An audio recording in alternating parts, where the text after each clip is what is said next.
Señor Vicepresidente de la República, señor Presidente de la Unión de Exportadores, autoridades nacionales, ministros, secretarios de Estado y exportadores, que en última instancia es el objeto de esta reunión. Dos cosas quería comentar fundamentalmente con ustedes. La primera de ellas es que estas reuniones y este trabajo forman parte de un convenio que tenemos ya hace muchos años con la Unión de Exportadores, pero que hemos ido profundizando. Ese convenio que básicamente se orienta hacia el reconocimiento de la importancia del esfuerzo del sector exportador en su contribución al crecimiento económico, tiene básicamente tres componentes. Un componente es el que se conoce como innovar para exportar, donde se intenta reconocer a la innovación como un elemento esencial del proceso de competitividad. Nosotros pensábamos que este tipo de iniciativas que intenta promover la innovación y que se concreta en la práctica en un premio a las empresas innovadoras es un elemento esencial justamente para estimular esta práctica en el empresariado exportador uruguayo. Por otro lado, también quisimos, en una segunda etapa de este convenio, vincular a la academia con la empresa exportadora. De esa manera, entonces, este programa académico exportador inteligente buscaba fundamentalmente esa integración, que hubiese efectivamente un aporte de la academia a lo que es el desarrollo exportador del país y que eso contribuyera fundamentalmente al crecimiento de este sector. Y por último, este convenio tiene un tercer aspecto, que es la premiación al esfuerzo exportador.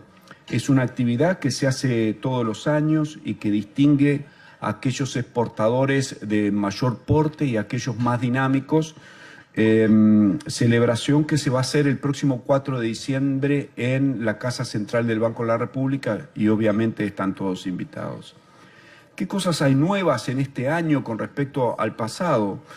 Bueno, que en la estrategia del banco de apoyar a todo lo que es no solamente la exportación de bienes, sino también la exportación de servicios, estamos integrando en nuestra dependencia del exterior lo que se conoce como los Espacios Uruguay, un ámbito de carácter amplio, empresarial, comercial, de exposición de productos uruguayos, muestras artísticas, que intenta básicamente que los exportadores uruguayos y el Uruguay puedan exponer, reunirse, tener un ámbito moderno, digamos, y adecuado para realizar su actividad en el exterior.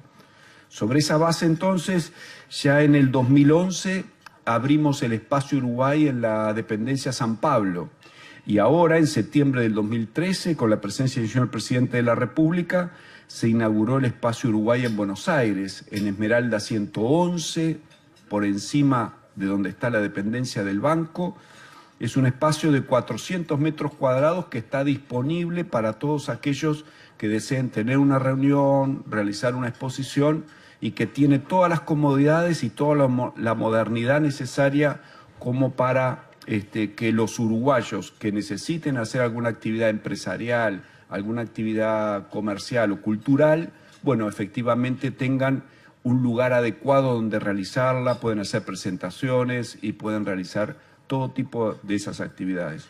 Por lo tanto, consideramos que estos dos espacios son un hito en la integración de lo que es el Banco República a todo el apoyo al sector exportador, pero ya no solamente desde el punto de vista financiero. Es un acuerdo que estamos realizando conjuntamente con el Ministerio de Relaciones Exteriores, de tal manera de que la presencia de Uruguay en el mundo no sea una presencia de organismos aislados, sino que estén todos integrados en una misma unidad física y que le permita entonces simplificar todo lo que es la operativa de trámites y el movimiento en el exterior. Y por lo tanto, bueno, solamente decirle que esos espacios están a la orden del sector exportador, que bueno, son intensamente utilizados y que bueno, que es un gusto para el Banco República realmente poder contribuir al mismo. Así que muchas gracias, feliz día para todos ustedes Y bueno, los dejo con el resto de los oradores.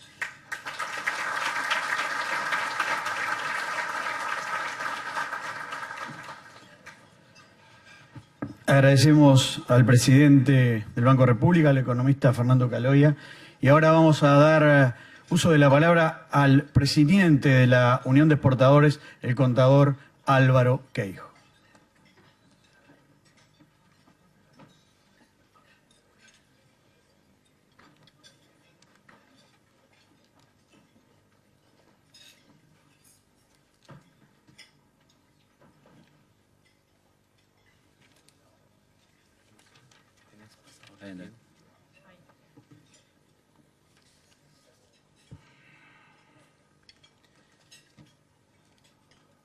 Bueno, antes que nada agradecer al vicepresidente de la República que está aquí, al igual que a los ministros, presidentes de entes autónomos, organismos descentralizados, diputados y a todos los exportadores que hoy estamos aquí festejando los 200 años de la exportación del país. Es una fecha bastante importante. Porque el país desde sus comienzos, como país pequeño, tuvo que exportar porque esa era la manera de poder generar trabajo para su gente. Entonces, gracias a todos y bueno, vamos en este día a hacer también una pequeña presentación de cómo ha sido este año, cómo viene cerrando. Si bien queda un mes, ya podemos tener claro algunas cosas. Y después la economista María Laura Rodríguez va a hacer una presentación sobre temas de infraestructura que son tan importantes y una encuesta que la Unión ha llevado a cabo, porque creemos que en infraestructura y en ese tipo de inversiones el país necesita un esfuerzo bastante grande para no perder tampoco en ese sentido competitividad. Mirando un poco las exportaciones medidas en dólares como tradicionalmente las vemos que este año estamos muy similar al año pasado, pero vamos a volver a tener un récord en exportaciones. Ahí se ven los servicios que llegan a los 10.000 millones de dólares y después tenemos los bienes que llegan a esa cifra y después tenemos los servicios que muestran que año a año se ha venido creciendo, aunque en los últimos años el porcentaje de crecimiento ha sido más difícil. También hicimos esta misma gráfica en pesos y actualizada por la inflación para ver realmente qué es lo que le queda a los exportadores por sus productos, porque en general todos tenemos que pagar salarios, energía, impuestos, etcétera, que los tenemos que convertir en pesos uruguayos, y ahí se ve que el crecimiento en los últimos 2 años no fue bueno, tuvimos una pequeña baja, pero que igual a niveles históricos estamos en un lugar mucho mejor que hace 10 años atrás. Esto, sin duda alguna, como resultado final, genera lo que muestra el indicador del Banco Central en cuanto a la rentabilidad exportadora, que el indicador del Banco Central muestra una caída desde que comienza el Banco Central con este indicador, que es en enero del 2005 a la fecha, de más o menos un 15% en el total del periodo. Por supuesto, esto tiene variantes de acuerdo a la evolución del tipo de cambio. Nos falta el último indicador que seguramente salga ahora de octubre, pero que muestra esa tendencia. Sin duda alguna que esto es una preocupación, pero bueno, el tema en nosotros los exportadores está trabajar para con distintas herramientas revertir esto, y tenemos que en estos periodos hemos hecho avances importantes. Creo que la estabilidad macroeconómica que muestra el país es un factor importante, sobre todo para la atracción de inversiones. Creemos que también tenemos que tener reglas de juegos estables, por eso no nos gusta demasiado cuando se entra a discutir sobre medidas que han sido muy buenas para el país en su conjunto, como la ley de inversiones, zonas francas, u otro tipo de inversiones que nos han permitido tener trabajos de más calidad y de mejor remuneración. El preservar la credibilidad internacional del país es otro factor importante.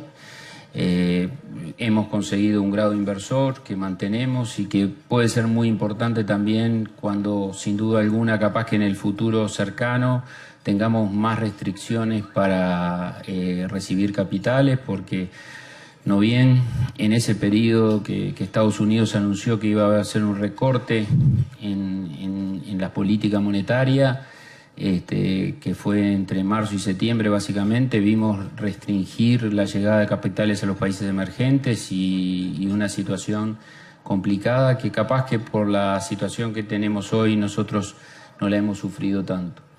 Después, sin duda alguna, que la gestión de la deuda pública ha sido muy eficiente. Estamos hoy con más del 50% en moneda nacional. Eso también nos da más tranquilidad para enfrentar posibles crisis. Y también hay mejoras, como ya hemos manifestado más de una vez, en la aduana, en la DGI, que permiten, simplificando tareas, teniendo ventanilla única y otros, y no perder ni recaudación ni control. Entonces hemos capaz que aumentado los controles, aumentado la recaudación también, pero facilitado un poco la tarea de todos. Igual tenemos cosas que nos quedan avanzar. Creo que el tema de competitividad es un aspecto que necesariamente el país tiene que mejorar. En particular, viendo la evolución del tipo de cambio real, se ve una notoria caída en cuanto al tipo de cambio real y tomando alguna otra gráfica que no venga del Banco Central, sino que venga de alguna otra fuente, vemos que en todas las alternativas vemos una apreciación de la moneda uruguaya que nos ha hecho... no es el único factor, siempre somos bastante en claro en decirlo que el tipo de cambio no es el único factor en materia de competitividad, pero sin duda alguna que es uno y es uno muy importante. Si miramos otros factores de la competitividad, al menos lo que muestran los organismos internacionales y los indicadores de esta naturaleza, muestran que el país no ha mejorado, al contrario. Si miramos los indicadores del año anterior con el último dato de esos mismos indicadores, muestran un deterioro en esos puntos de competitividad. Por supuesto, hay lugares donde estamos bien, en instituciones, en corrupción, etcétera. Estamos muy bien posicionados, pero hay otro, como la eficiencia del mercado laboral, etcétera, educación, que no estamos demasiado bien.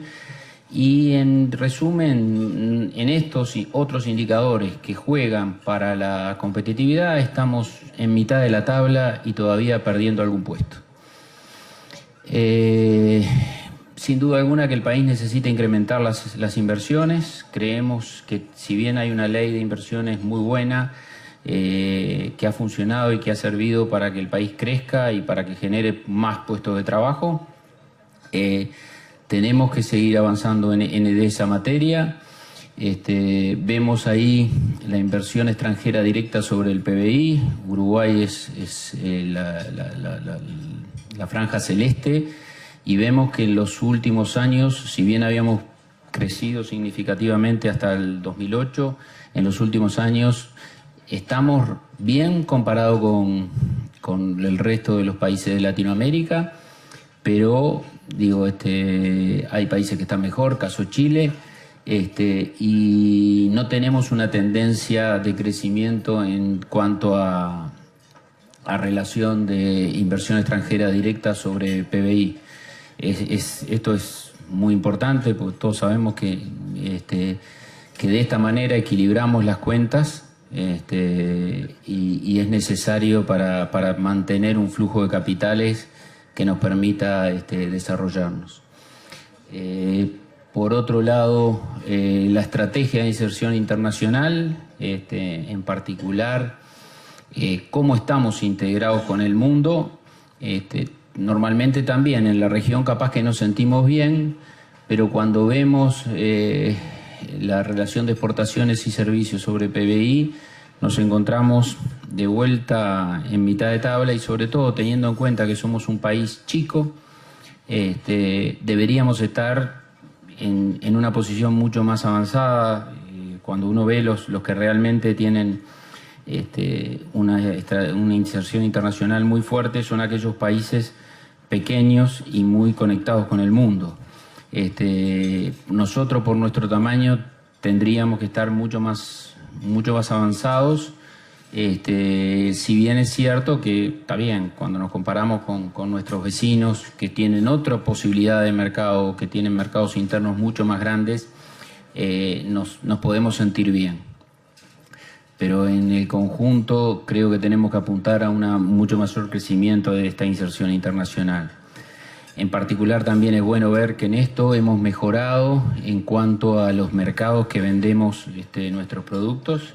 Nosotros en el 98 exportábamos más de la mitad al Mercosur y hoy estamos en un 26%, estamos en el eje de un cuarto de nuestras exportaciones y sin duda alguna lo que ha crecido es el resto del mundo, porque también ni la Unión Europea ni otros bloques como el NAFTA fueron los que captaron ese cambio en nuestra estructura exportadora.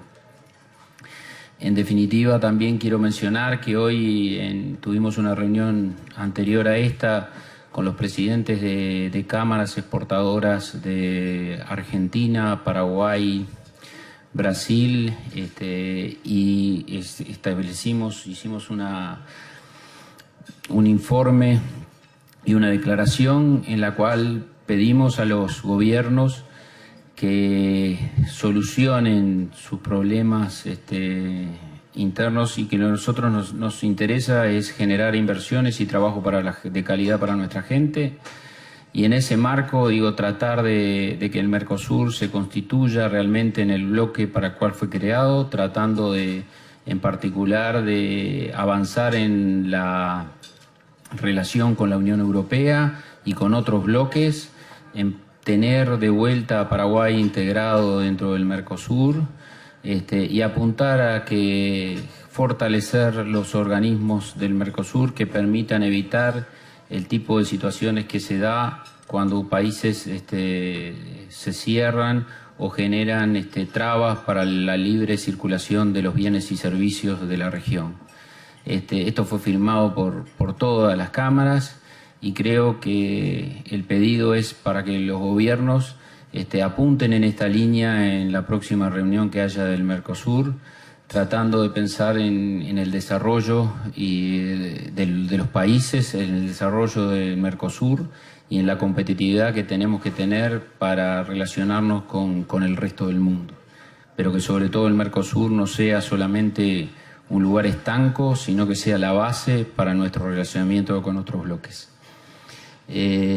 Por último, creo que en el tema de infraestructura va a hablar la economista que está más capacitada, pero en definitiva nosotros creemos que esta es la base para el desarrollo, en particular la de educación. Somos bien conscientes de que el país debe invertir más en educación, pero no solo invertir, sino tener eficiencia en el dinero que invierte. Hemos invertido mucho más que en el pasado en educación. Estamos en términos de moneda constante más del doble en cuanto a inversión en educación y los resultados no han sido buenos.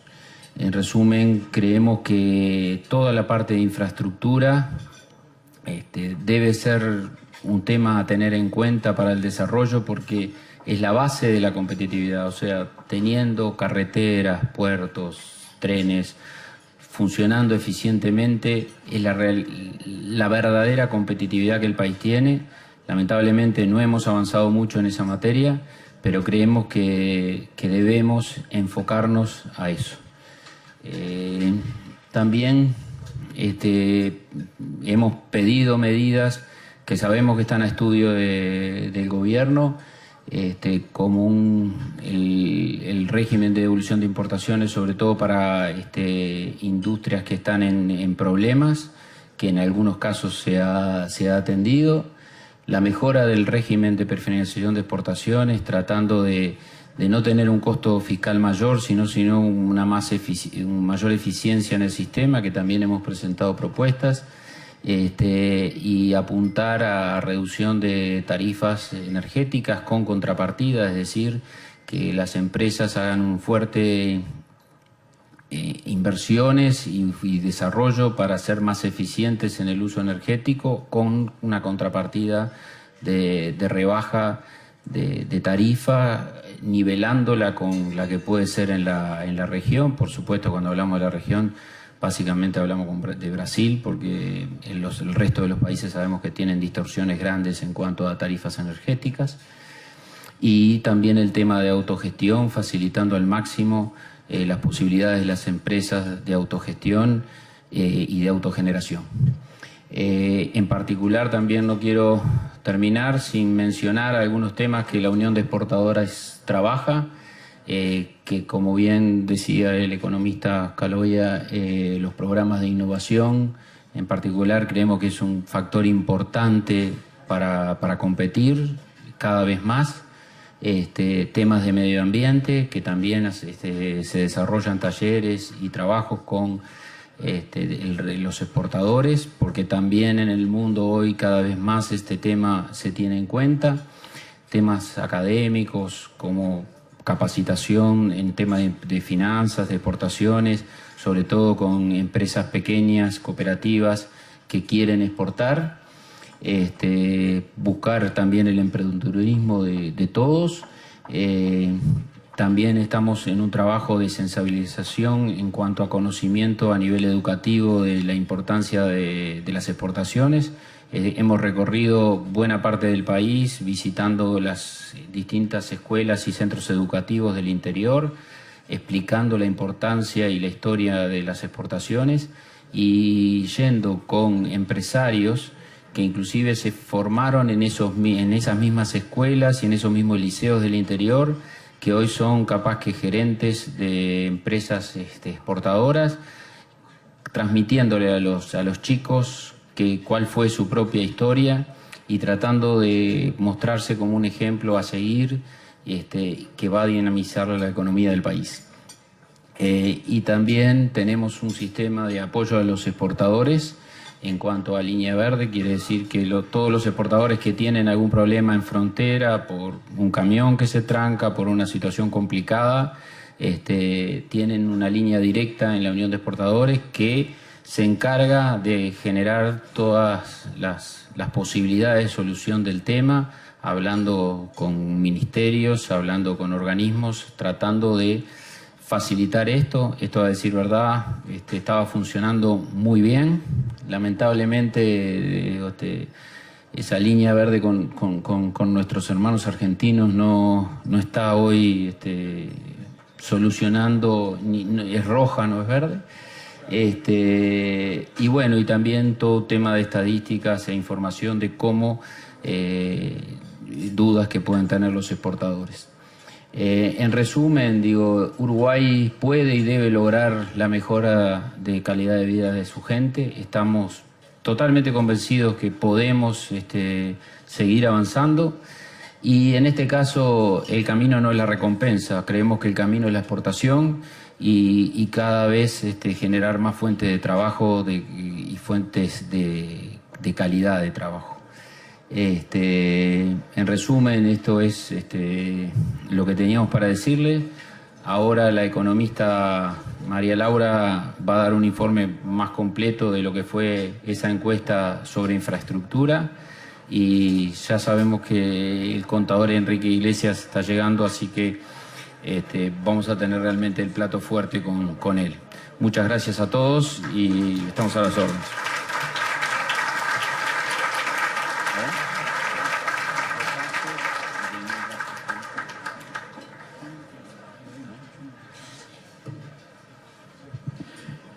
Agradecemos al presidente de la Unión de Exportadores, el contador Álvaro Queijo.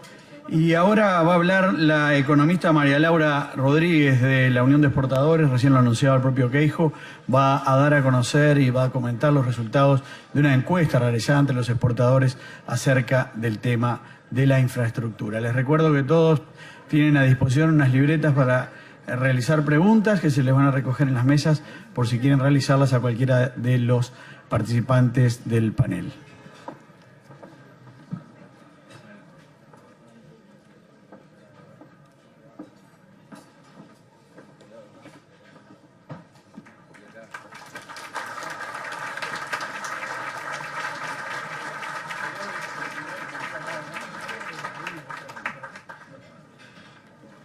¿Arranco? No, espero que se siente.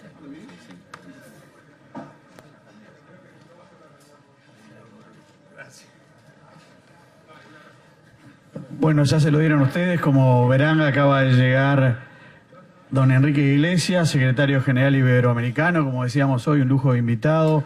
Fue presidente del BID, canciller uruguayo.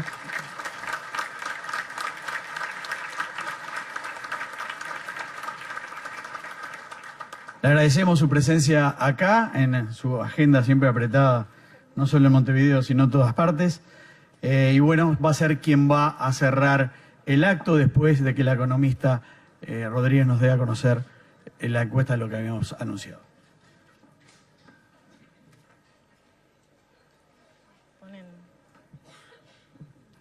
Buenos días. Esta encuesta que les voy a presentar los resultados la hacemos por segunda vez este año. El año pasado fue a pedido del Ministerio de Economía y bueno, encuestamos a los exportadores, socios de la Unión de Exportadores, sobre distintos temas relacionados a la infraestructura, a la educación. Y bueno, este año agregamos algunos datos más y queremos agradecer a todos ustedes, los que participaron de esta encuesta, que es muy importante para poder brindar mejores datos al gobierno.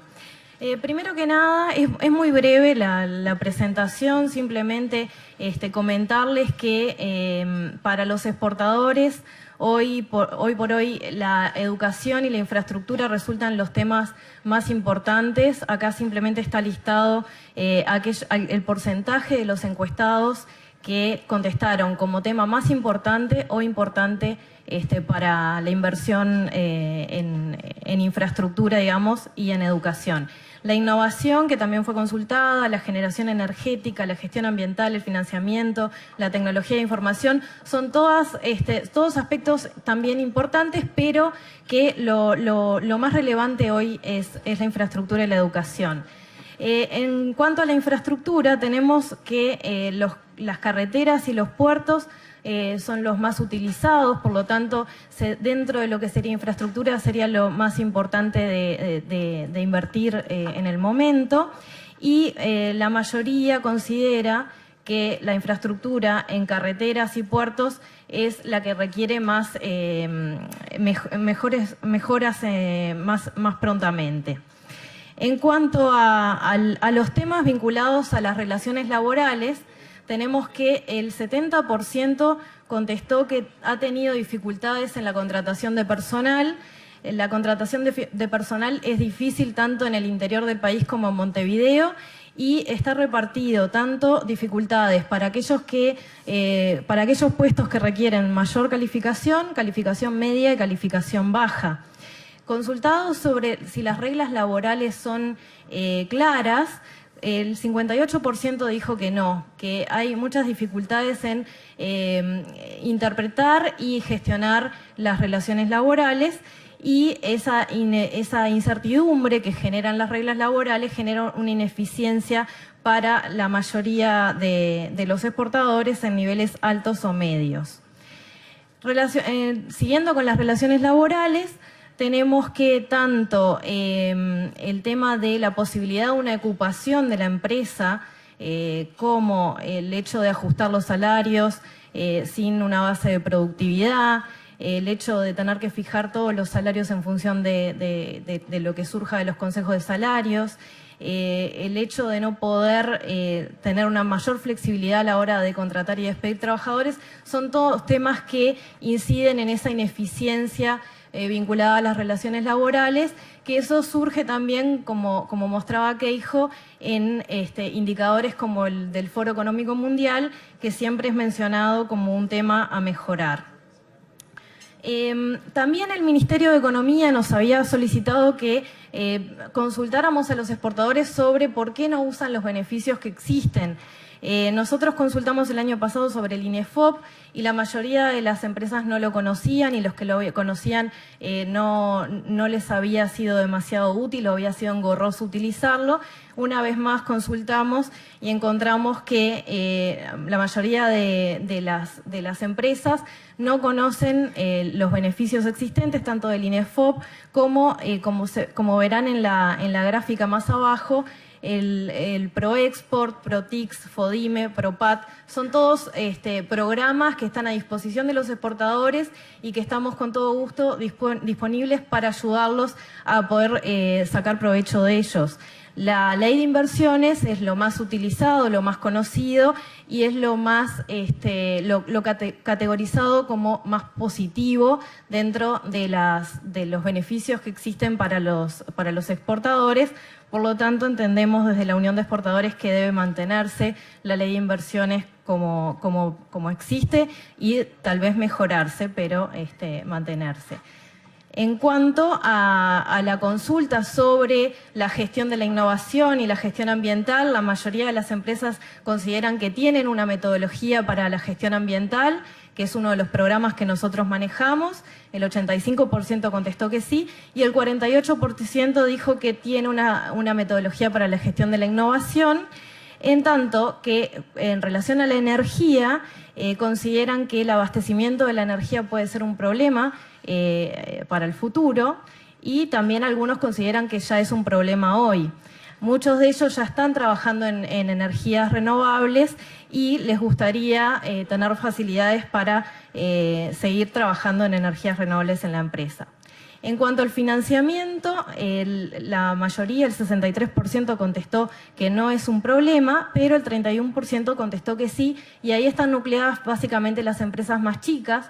Por lo tanto, a las empresas chicas, si bien no son la mayoría, les va la vida de repente en temas de financiamiento, y mencionaron que la falta de garantías, el alto costo del crédito y la falta de disponibilidad de líneas son los principales problemas. Esa es la presentación de la encuesta. La encuesta representa el 30% del total de exportación. Son empresas chicas, medianas y grandes, de servicios y de bienes. Muchas gracias.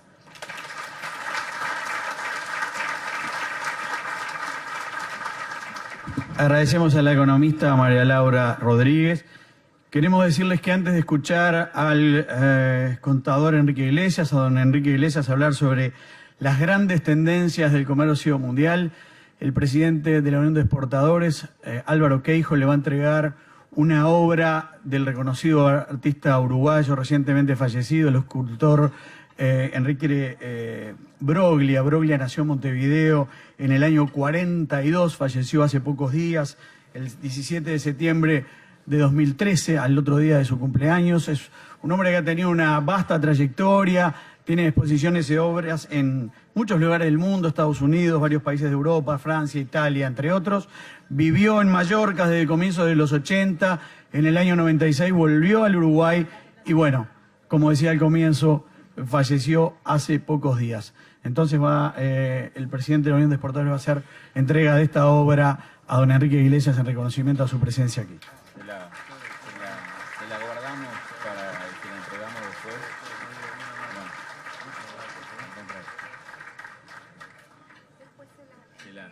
Se la preparamos para... Invitamos ahora entonces, sí, a don Enrique Iglesias a hacer uso de la palabra.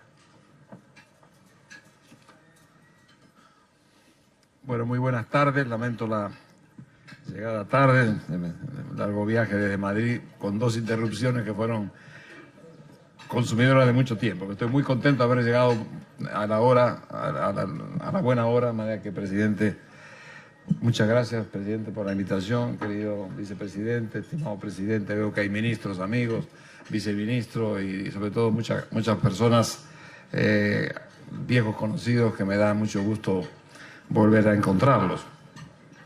Primero, además, encontrarme con este colectivo cuando uno mira la gran transformación que ha hecho el país en los últimos años. Creo que hay que reconocer que ustedes han sido actores muy importantes de esa transformación. Nuestro gran impulso hacia el crecimiento y la mejoría de las situaciones sociales tiene que ver con la gran dinámica exportadora que ha tenido el país, y ciertamente ustedes han sido los actores fundamentales en ese proceso. Me han pedido que comente un poco la coyuntura económica internacional, cómo se ve hoy en el plano del comercio y cómo se ve ese tema reflejado sobre nuestra región, y particularmente algún comentario sobre las estrategias nacionales que se podrían de alguna forma ver en función de esta coyuntura mundial. Yo comenzaría diciendo algo que he venido repitiendo, quizás por estarlo viviendo en Europa, un continente que está sometido a tantas tensiones, particularmente en donde estoy viviendo ahora en España. Afortunadamente empiezan a salir, pero ciertamente han sido muy fuertes. Lo primero es que yo creo que esta crisis, que empezó como una crisis financiera, producto del desborde especulativo y de la expansión de riesgos muy grandes en el mundo, sobre todo en el mundo no financiero, no bancario, pero eso dio lugar a una crisis que todos conocemos, que todavía está presente, y yo creo que está lejos de haber sido superada. Seguimos con muchas fisuras y muchos riesgos. Y yo creo que esa crisis que se nos escapó de las manos, pues se le escapó a los gobiernos y también a los economistas, yo creo que se está convirtiendo en una crisis civilizatoria. Yo creo que están pasando cosas que anuncian hechos que van a ir más allá de la superación financiera, que estamos moviéndonos hacia una nueva economía, hacia una nueva sociedad, hacia un nuevo sistema de relaciones internacionales. Una nueva economía donde básicamente el motor central va a estar concentrado fundamentalmente en el conocimiento, en la tecnología y en la innovación. Ciertamente ustedes eso lo conocen muy bien, no tengo nada que agregarles, pero ciertamente ese es el tema a que nos va a encontrar la llegada cuando se salga de este proceso. Creo que también pondría una nueva sociedad, sobre todo por la presencia de las clases medias. En América Latina en los últimos años 80 personas salen de la pobreza, pero 50 ingresan en la condición de clase media. Es otra América Latina y es otro mundo. O sea, la verdad que aquí en el año 2030 más de 5 billones de personas van a estar, 4 o 5 billones en esa categoría de clase media. Esto es una nueva sociedad con otras demandas, con otra presencia en cuanto a su capacidad de creación de riqueza, pero también de demandas y de presencia en la vida política. Y por último, yo diría una situación muy importante en el cambio de relaciones internacionales. Es decir, creo que eso, el surgimiento de los países emergentes, entre los cuales China apunta como la primera economía de ese mundo emergente y seguramente en poco tiempo más la primera economía en cuanto a producto del mundo. Bueno, pues esto nos marca una situación totalmente desconocida con respecto a los últimos 40 o 50 años. Tenemos un mundo donde los actores han cambiado y donde ciertamente el papel de las economías emergentes va a ser muy grande, ya lo es, creando más del 50% del aumento del producto, y va a ser mucho más todavía en los años que vendrán. Y esto supone ciertamente cambiar reglas del juego. Es decir, hay la transferencia de poder económico más grande en la historia de la humanidad, del occidente al oriente.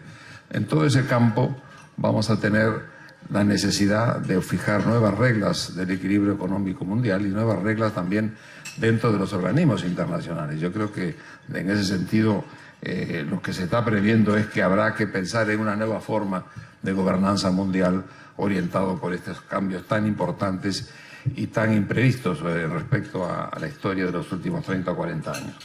Entonces, en ese contexto, el comercio mundial ciertamente ha jugado y sigue jugando un papel central. Ustedes recordarán cómo se crea el GATT ya después de la guerra, y cómo de alguna forma esto da lugar a una aspiración permanente. Y la aspiración permanente es que queríamos y queremos tener un mundo abierto, libre, que permita el comercio con reglas claras de competencia, reglas claras de seguridad jurídica, en fin, todo esto que forma parte ya de un recetario, digamos, de condiciones sobre las cuales uno quisiera haber construido el mundo del futuro. Aquí en Uruguay, en el año 1986, empezó el proceso de revisión de los acuerdos originarios del GATT, y ahí se abrió el campo a nuevas disciplinas incorporadas a las reglas comerciales. Usted conoce muy bien el tema fundamentalmente de la agricultura, el tema de los servicios, el tema de la competitividad, en fin. Creo que de alguna manera la Ronda Uruguay fue el inicio de todo eso, y luego la Ronda de Doha, que hace 12 años que está tratando de negociarse, que es hoy el hecho que más preocupa y al cual habría que focalizar la atención en forma muy especial. Yo creo que ha sido una gran cosa la creación de la OMC, primero porque estableció de alguna forma reglas para el funcionamiento del comercio internacional, y juntamente con esas reglas, supervisiones, capacidad de ir a protestar, capacidad de poner sanciones. Yo creo que es un hecho muy importante el que se haya creado esta organización, y me parece que sería fundamental que esto se mantenga. Ahora, es cierto que todo el esquema comercial que se consolida a partir de la creación de la OMC responde un poco a la estructura del comercio del siglo pasado, es decir, sobre todo la segunda mitad del siglo pasado. Yo creo que hoy tenemos nuevos elementos que seguramente van a estar desafiando a aquella organización que rodeó la creación de la OMC, como por ejemplo el hecho de que tenemos a China. El terremoto de lo que significa China en el comercio mundial es espectacular, y eso no estaba presente cuando se hicieron las reglas en aquel momento. Muy importante además son el comercio por cadenas de valor. Yo creo que 30 países son los que monopolizan hoy el 90% del comercio mundial, y prácticamente en ese comercio lo que realmente está haciendo el impacto más importante, mirando hacia el futuro, es el comercio, la creación de cadenas de valor que tienen como contrapartida la creación de una nueva empresa moderna, una empresa mundial o internacional, y esto no pudo haberse tenido en cuenta, y no se tuvo, por cierto, en la creación de todos aquellos esfuerzos que empezaron en Punta del Este en el año 86. También es cierto que tampoco se tuvo en cuenta el comercio del CO2, ni se tuvo en cuenta tampoco el papel de los fondos soberanos, en fin, todo esto que está incorporado hoy a esta nueva realidad económica mundial no se tuvo en cuenta. Si uno pudiera imaginar el futuro, tendría que decir que, bueno, sería fantástico que hubiera una Ronda Uruguay 2. No estoy haciendo ninguna propuesta, simplemente que claramente ahí hay un desafío importante. Ahora, estamos pensando, por supuesto, que tampoco tuvo en cuenta la ronda y ciertamente la creación de la OMC, hechos nuevos que se han demostrado que en el comercio tienen un papel muy importante, que son todos los problemas de las restricciones no arancelarias, que han ido creciendo en forma importante en los últimos años, como tampoco se pudieron tener en cuenta los movimientos de las políticas cambiarias. Es decir, hoy en día importan los aranceles, pero importa mucho más lo que se haga con tasa de cambio, y el juego de las tasas de cambio, lo sabemos muy bien, en los últimos años lo hemos vivido, es un factor fundamental en la definición del comercio internacional. Es decir, todos estos elementos marcan en cierta manera el hecho de que la OMC en su constitución sigue siendo un pilar fundamental del comercio. Yo creo que habrá que avanzar en su actualización, pero creo que es muy importante que tenga éxito.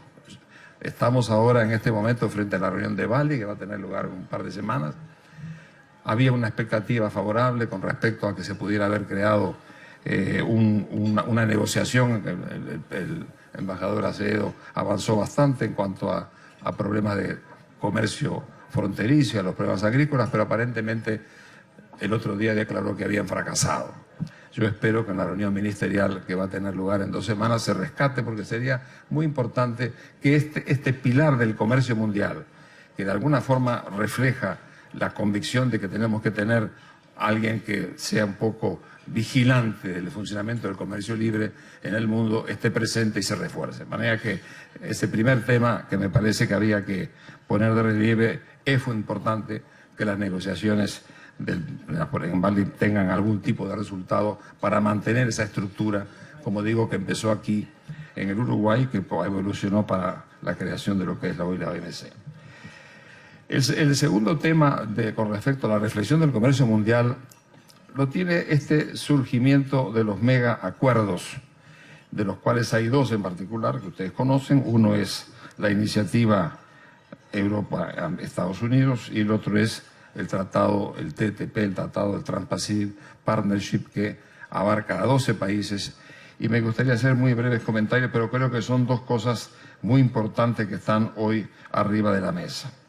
Yo creo que el primer acuerdo, lo primero quiero decir que no deja de llamar la atención que en el último discurso del presidente Obama, que se ha constituido un gran movilizador de las dos iniciativas, no haya dicho nada de la OMC y concretó sus comentarios al Tratado del Atlántico Norte y al Tratado del Pacífico, lo cual marca un poco, la sensación de que la prioridad con la cual hemos vivido en los últimos años construyendo las reglas del comercio internacional no es hoy quizá lo que más atrae la atención, sobre todo de la gran potencia que son los Estados Unidos. Eso son impresiones, no quiere decir que sea la realidad, pero esa es un poco la impresión que ha dado. Con respecto al primer tema, al primer mega acuerdo, estamos hablando del acuerdo Europa-Estados Unidos, un acuerdo que representa el 50-48% del Producto Mundial, que representa la tercera parte del comercio mundial. Por tanto, estamos hablando de un paquete muy importante. Además, ese paquete muy importante va a generar, de funcionar según estimaciones de la propia Unión Europea, algo así como beneficio del orden de los 119 billones de dólares por año en la Unión Europea y algo así como 100 billones en los Estados Unidos. Estamos hablando de cosas gordas y estamos hablando de la creación de 15 millones de empleos. Es decir, eso ha generado en Europa hoy una gran expectativa respecto a lo que puede ser el funcionamiento de este paquete. Creo que es importante poner esto arriba de la mesa porque marca la posibilidad de que entre en el juego este gran mega acuerdo. Optimísticamente hay que decir que el acuerdo no va a ser nada fácil. Ahí están los problemas agrícolas, están los problemas de los transgénicos, están los problemas del espacio cultural que quiere reservar Francia, en fin. Hay muchos problemitas que ciertamente sentados en la mesa van a dar lugar a una larga negociación, pero el hecho de que se ponga esto arriba de la negociación, gran negociación política, hay reuniones ahora muy pronto, marca que de alguna forma esa tendencia a los mega acuerdos del Atlántico Norte es ciertamente muy importante tomar nota de lo que está pasando. El otro es el TPP, que es un poco un tratado también que abarca 12 países, pero entre esos 12 países está Canadá, está Estados Unidos, Australia, está Japón, está básicamente, por supuesto, los países del Pacífico latinoamericano. Es decir, estamos hablando, ahí también estamos hablando del 40% del comercio de los Estados Unidos se hace con esos países y estamos hablando del 28% del comercio mundial. Estados Unidos tiene un interés especial porque de alguna forma van a ser ciertamente para ellos un lugar. Yo creo que Estados Unidos aprendió del ALCA, está negociando con aquellos países con los que están más cerca, de manera de sentir incómodos a los que están más lejos. Es un poco me da, yo no estoy ya tanto como estuve en aquel momento en los temas comerciales, pero es un poco la impresión que me da. De todas maneras, yo lo que creo es que esto abre, si estos dos espacios llegaran a confirmarse, tendríamos un peligro, ¿verdad? Y es que el mundo comercial se fragmente.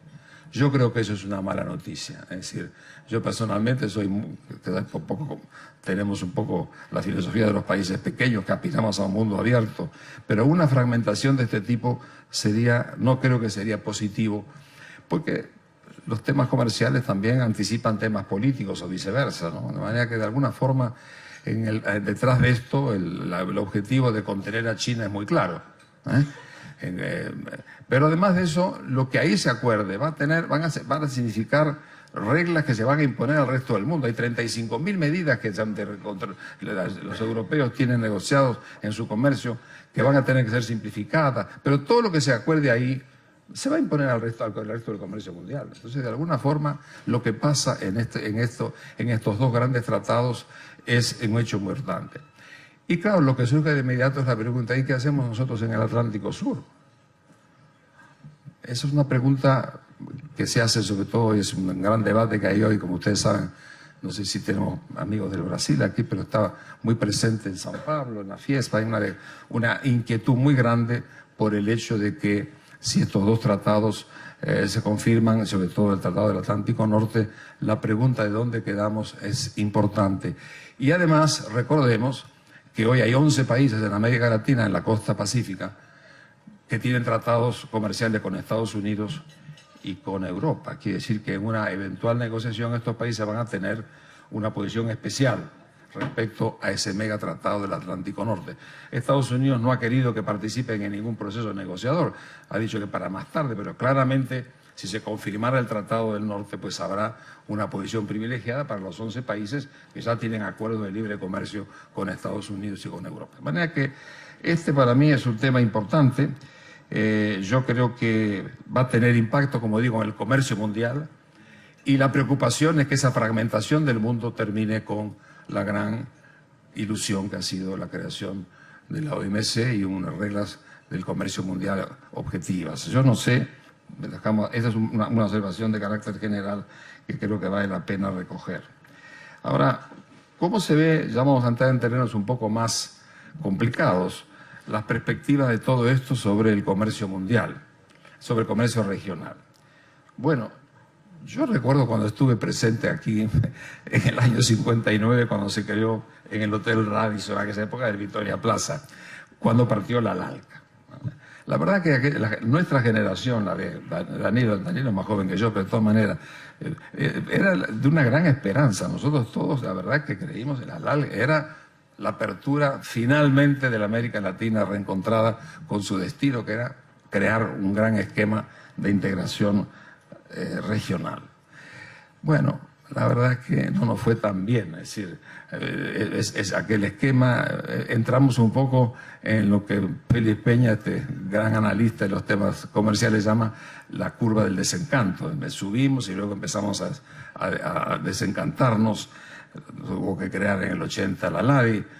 El Grupo Andino también partió con un enorme encanto. Yo me acuerdo cuando aquellos líderes políticos del momento dieron lugar al nacimiento de un nuevo esquema, un mercado común andino. Bueno, ustedes saben, hoy en día cuesta mantener la iniciativa. También pasó por la curva del desencanto. Y yo creo que en todo ese caso, esa historia de grandes ilusiones y de grandes encantos ha marcado un poco la historia de nuestra América Latina. Eso a mí, como a veces me preguntan, ¿y qué es lo que, después de tantos años, lo que realmente vos podrías pensar como una gran frustración? Esta. Es decir, yo creo que en el fondo el hecho de que aquellas ilusiones del 59 en el Victoria Plaza hayan dado lugar a que solamente el 18% del comercio regional sea hoy producto de la integración, es, por decirlo menos, triste. La verdad que a nosotros en ese campo no nos ha ido como debiera irnos. Entonces, el tema está en este momento planteado con el otro gran esquema al que formamos parte nosotros, que fue que también partió con una inmensa expectativa que fuimos capaces además de vender al resto del mundo. La verdad que el mundo entero sigue mirando Mercosur como es una parcela importantísima del producto latinoamericano y del comercio de estos países. Por tanto, proyectó al mundo una visión de una gran oportunidad de construir realmente un verdadero mercado común de los grandes países y los pequeños países del sur de América. Bueno, yo no voy a entrar en lo que es conocido por todos ustedes. De alguna manera, las expectativas se fueron recortando, por no decir sumiendo en pesimismos. Hoy en día hay críticas muy fuertes en los 4 países respecto a lo que fueron los objetivos primarios del Mercosur. Perforaciones a los acuerdos como lo que la tarifa externa común, la irrupción de políticas cambiarias que perturban la sana competencia, trabas unilaterales al funcionamiento y a la apertura de los mercados. En fin, de alguna manera todo esto es algo bastante conocido y genera una actitud de pesimismo que yo lo entiendo. La gente que invierte pensando que tiene un mercado abierto y luego esto no se les da, es natural, es legítimo que sientan que no hay reglas del juego claras. Ahora, ¿cómo nos ubicamos nosotros? Yo he seguido permanentemente el debate público sobre este tema, en el cual ustedes son actores y la mesa, actor importante. ¿Cómo uno puede imaginar nuestra posición en este momento? Ciertamente, para un país como el nuestro, el comercio, para todo el mundo, pero para nosotros es fundamental. Es decir, la apertura de un país pequeño como el nuestro no tiene otra alternativa que abrirse al comercio mundial y al comercio regional, que para nosotros sigue siendo muy importante y va a seguir siéndolo siempre. Entonces, ¿cuál sería? Yo creo que nosotros somos, dejé algunas condiciones previas antes de dar un poco mi opinión personal sobre el tema. Yo creo que nosotros estamos en este momento con una estrategia económica que pudo poner en marcha una vigorización de la exportación de materias primas. La revolución agraria que se ha dado en el Uruguay es espectacular y somos realmente, tenemos en eso una piedra fundamental. Las exportaciones de la agricultura y de la pecuaria en esto de nuestro país son realmente una fuente fundamental del pilar de desarrollo de este país. También lo son los servicios, comenzando por el turismo, con el software, e incluso un servicio que se va a ir perfilando inevitablemente, que es el Uruguay, parte de la logística del transporte en toda esta zona de América. Yo creo que eso nos ubicaría también en una expectativa muy importante, por eso que el tema de los puertos es importante. Uruguay está en una posición geográfica en medio de los dos grandes sectores dinámicos de la economía argentina y brasilera y paraguaya. Entonces, de alguna forma, Uruguay tiene por destino y por geografía una posición muy importante en cuanto a la creación de los corredores logísticos en todos los planos, de los puertos, aeropuertos, ferrocarriles. Ahí hay un destino que nos lo da la geografía y la historia. De manera que el modelo productivo uruguayo hace que esos puntales en el campo de la agricultura, en el campo, pero también el país necesita entrar en el campo de las manufacturas. Lo estamos haciendo y deberemos avanzar más, y creo que de alguna manera aquí el ministro de Industria está por aquí, lo conoce muy bien. Creo que el país, pero el destino, yo tengo la impresión, ministro, que está dado por la capacidad que tenemos nosotros de entrar en las cadenas de valor. Y en las cadenas de valor regionales, porque uno puede imaginarse que incorporarse a cadenas de valor, la primera oportunidad que se da es un poco las empresas que actuando en la región, en la subregión, permiten que nuestro país forme parte de esta cadena de valor. Yo personalmente creo entonces que de alguna forma la subregión y la región para nosotros es y seguirá siendo importante, especialmente en la creación de las oportunidades que nos da el empleo y el ingreso positivo en la cadena de valor.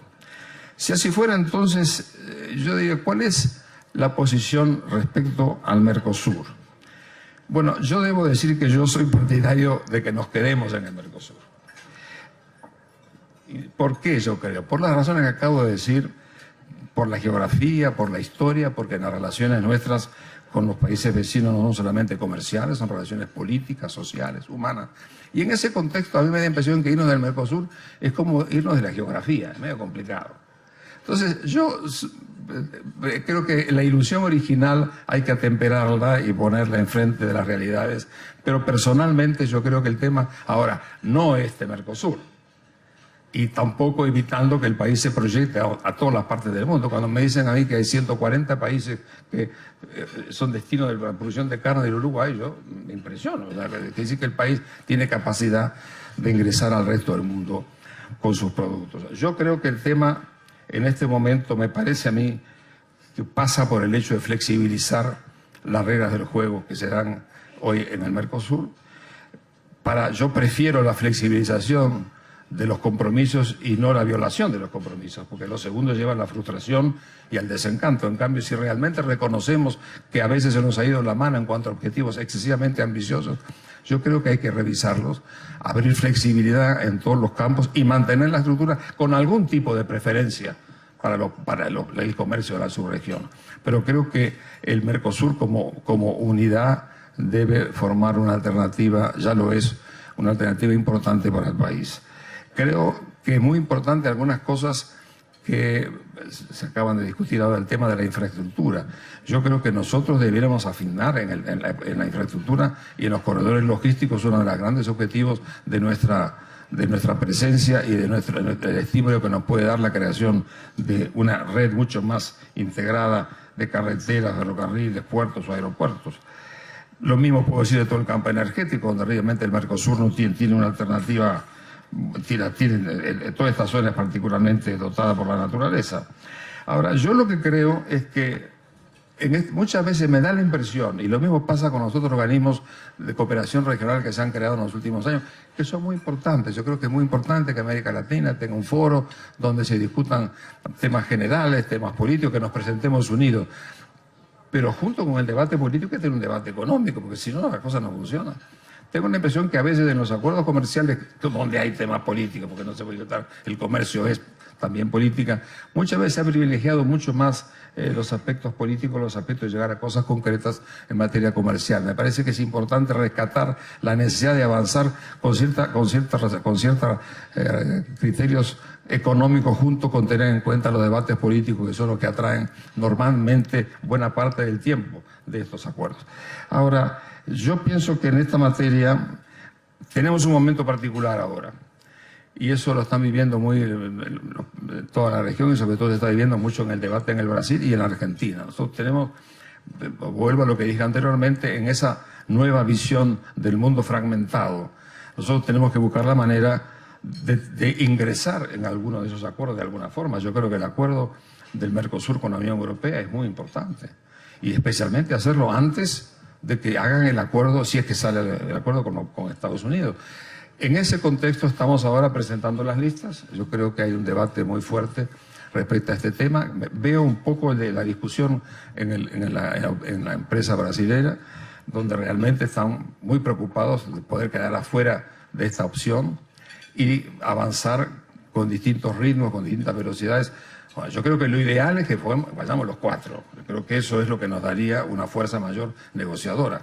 Pero si realmente hay países que no pueden llegar a cumplir en los plazos fijados, habrá que buscar alguna forma que permita dar flexibilidad.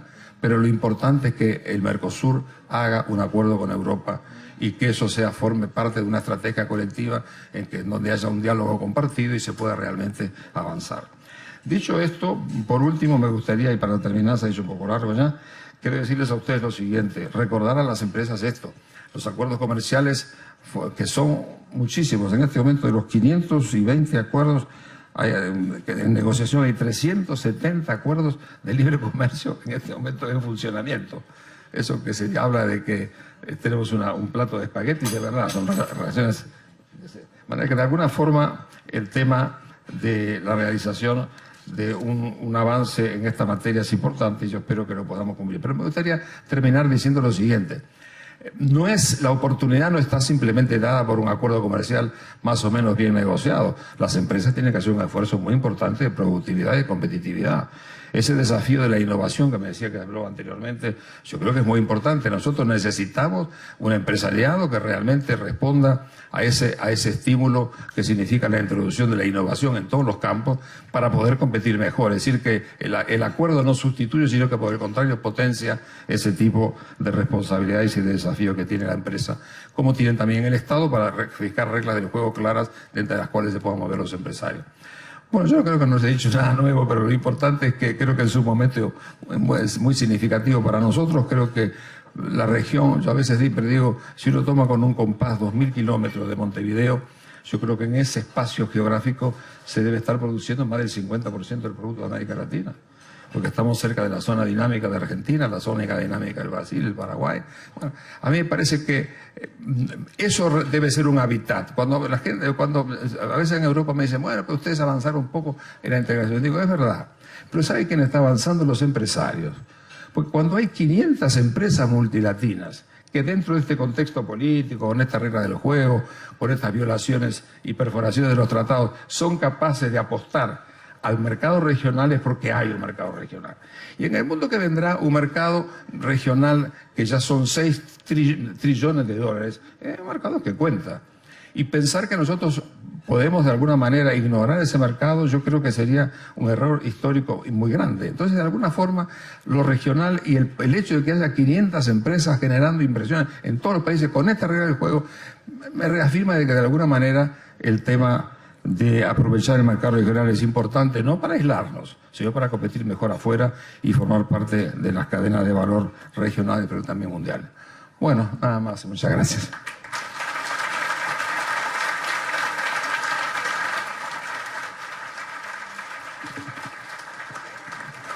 Presidente, yo me agradecí esta estupenda escultura. Quiero decir que era muy amigo mío Broglia. Incluso nos conocimos hace ya 30 o 40 años, tengo alguna cosa de él. Lamento mucho su desaparición, pero realmente es una de las figuras importantes de nuestro mundo artístico y por tanto quería darle muchas gracias a usted y a la Unión. Muchas gracias.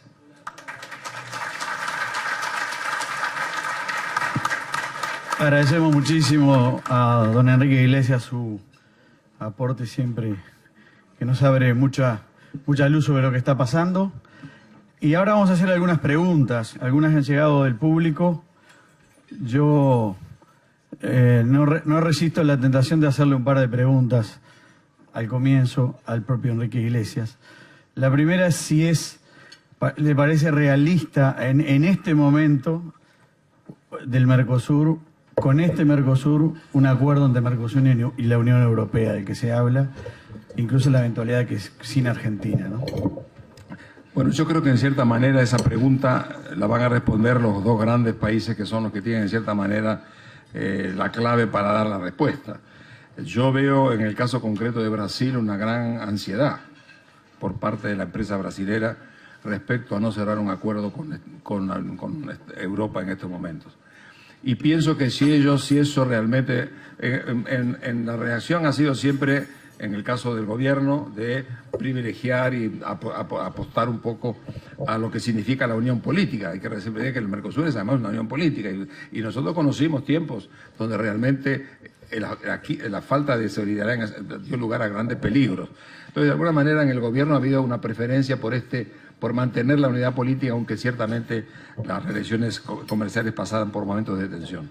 Me parece que estamos frente a un momento en donde realmente la presión que se da en este país por entrar a acuerdos que puedan ser flexibles, incluso a más de una velocidad, va a primar y por tanto para nosotros la opción va a estar tomada. Yo creo que Uruguay tiene que acompañar eso. En la misma línea, en la flexibilidad que usted hablaba, un tema que se ha debatido aquí es la Alianza del Pacífico. ¿Y qué actitud le parece a usted que debería tener Uruguay? Y si podría eventualmente buscar una alianza por fuera del Mercosur. La autorización, como pasó con México, por ejemplo. Pero mira, la Alianza para el Pacífico es una cosa muy interesante y espero que escape un poco a la curva del desencanto y que realmente avance.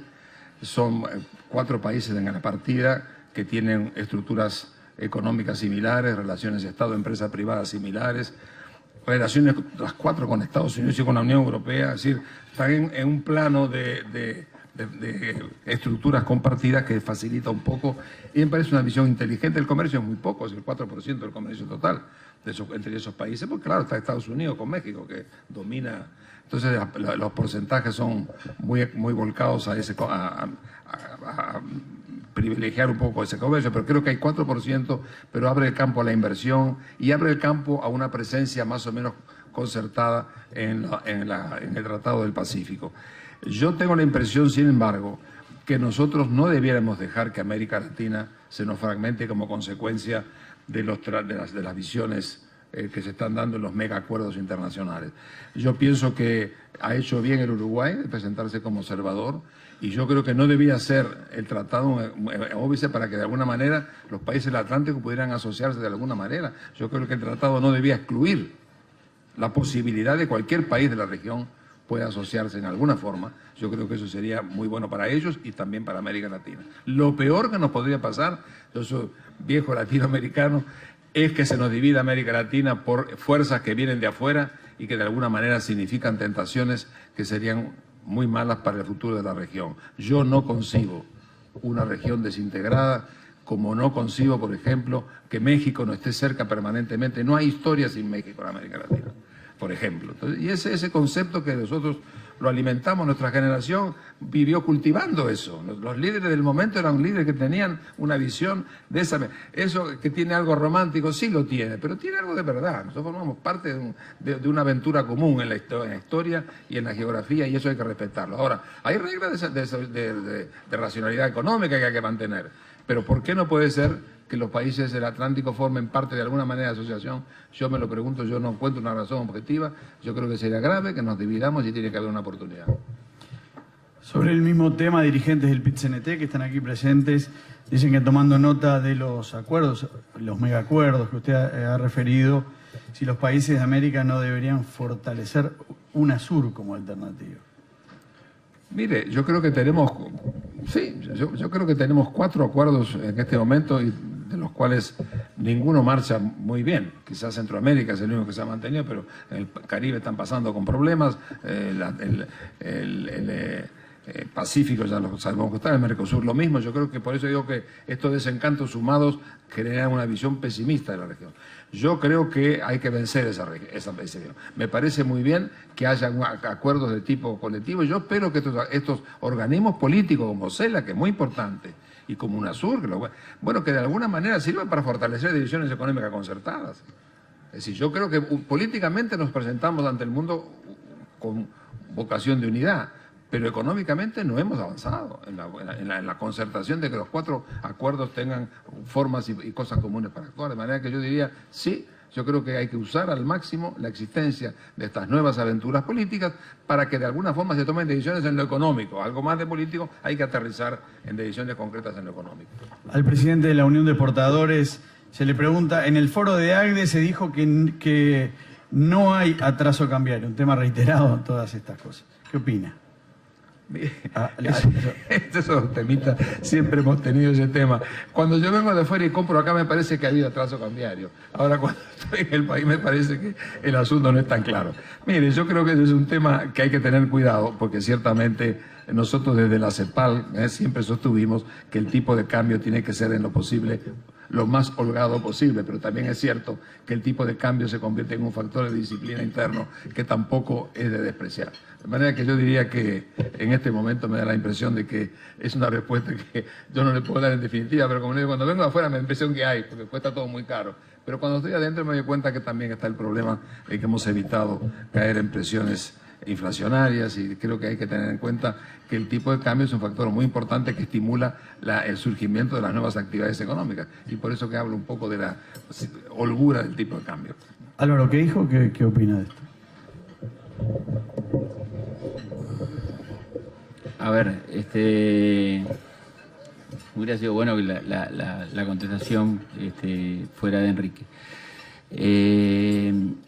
La verdad que cuando economistas de la talla de Fernando Lorenzo, de Andrés Massoyer o de Vergara, tienen esa opinión, uno tiene que respetarla. No tengo el conocimiento como para poder discutir eso. También es cierto que otros economistas de la misma talla que ellos, llámese Odone, Rosselli, Caumón, etcétera, la propia economista nuestra, que tiene muy buen nivel de la Unión de Exportadores, nos muestran gráficas y demás que hay una realidad de atraso. Yo no diría atraso cambiario, porque yo creo que atraso cambiario ya es una cosa pasada. Yo creo que competitividad estamos con un problema serio, podrá ser discutir el porcentaje. Pero lo que sí puedo decir, como empresario uruguayo que tiene que maneja una empresa en Uruguay, pero que también tenemos una empresa de la misma naturaleza en Brasil, que hace 10 años no teníamos que tener eso porque la competitividad acá nos permitía llegar a cualquier estado de Brasil. Después hubo que hacer una empresa en el nordeste de Brasil para poder competir en esa zona. Hoy hemos perdido mucha competitividad con Brasil, o sea, eso sí es un hecho. Nos cuesta mucho más llegar a las mismas zonas que llegábamos, pues hay factores de flete, hay distintos tipos de situaciones, pero la realidad como empresario es esa. Eso sí, no por... si bien fui profesor de Facultad de Costos, no tengo otra realidad que decir que Hoy por hoy, en la misma ecuación económica, Brasil está mejor, y tanto es así que, bueno, que las inversiones nuevas que se hacen más allá que acá, un poco fruto de esto, digo, y creo que tenemos que trabajar porque insisto que la competitividad no es solo tipo de cambio, pero tenemos que trabajar en todos esos otros factores que nos permitan competir, porque es necesario que los países sean competitivos. Una pregunta más dirigida a Keijo. Dice que se escuchan críticas a veces hacia ciertas actitudes de los empresarios, de que habría cierto egoísmo, de que no aportan a proyectos sociales, etcétera. ¿Qué responde? A ver, yo, Alfonso, fui al mismo liceo que tú. Cuando yo iba a la escuela privada, a la escuela pública, y mi madre quería que fuera a un colegio católico, fui a una cosa que hoy es un poco, me marcó mucho. La primera vez que tuve una reunión con el director del colegio, un hermano alemán muy duro, que tú lo conocías también, me dijo, bueno, a mí no me interesa tanto la nota, a ver, ¿usted qué tarea, qué cosa buena ha hecho en estos? Y yo dije, bueno, mire, hermano, yo el otro día cuando fui a misa con mi madre vi a un chico de la misma edad mía, que más o menos, y fui y le di una moneda. Digo, yo pensé que con eso el alemán no me miró con cara de buenos amigos y me dijo, vamos a tener que trabajar mucho contigo. Y me dijo, si vos seguís, o sea, dentro de 50 años, si seguís con eso, seguramente él siga ahí. Entonces digo, lo que hay que apostar es por la educación, por la capacitación, entregarle algo, el libro, lo que sea, respetarlo, tratarlo bien, porque lo que uno tiene que apostar, y yo por eso digo que los empresarios que arriesgan su capital para generar fuentes de trabajo, que sirvan realmente para que, Dios quiera, esos ciudadanos educados y demás puedan trabajar, creo que no es mi concepto que sean egoístas. Sin duda alguna, hay egoísmos en todo, digo, los contadores, los empresarios, todos, nadie puede hablar en su conjunto que los empresarios son egoístas. Yo creo que no, yo creo que invierten y se juegan por el país y por el trabajo de la gente, por supuesto buscando también su rentabilidad, cosa que me parece lógica y necesaria. Muchas gracias. Asuntos Públicos. Para conocer mejor, para saber más.